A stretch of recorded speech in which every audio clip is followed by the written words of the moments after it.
رسول اللہ صلی اللہ علیہ وسلم نے فرمایا کہ 4 عادتیں جس کسی میں ہوں تو وہ خالص منافق ہے، اور جس کسی میں ان چاروں میں سے ایک عادت ہو تو وہ بھی نفاق ہی ہے جب تک اسے نہ چھوڑ دے۔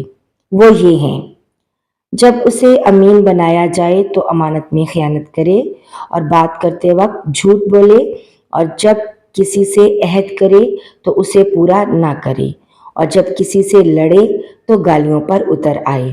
اس حدیث کو شعبہ نے بھی سفیان کے ساتھ اعمش سے روایت کیا ہے۔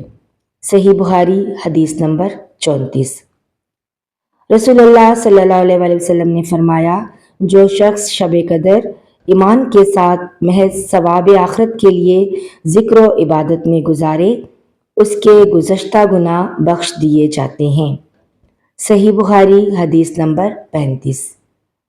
ویڈیو دیکھنے کا بہت بہت شکریہ۔ ویڈیو کو لائک کر دیں، شیئر کر دیں۔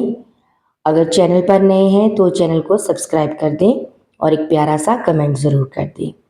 ملتے ہیں نیکسٹ ویڈیو میں، تب تک کے لیے اللہ حافظ۔ اپنا بہت سا خیال رکھیے گا اور دعاؤں میں یاد رکھیے گا۔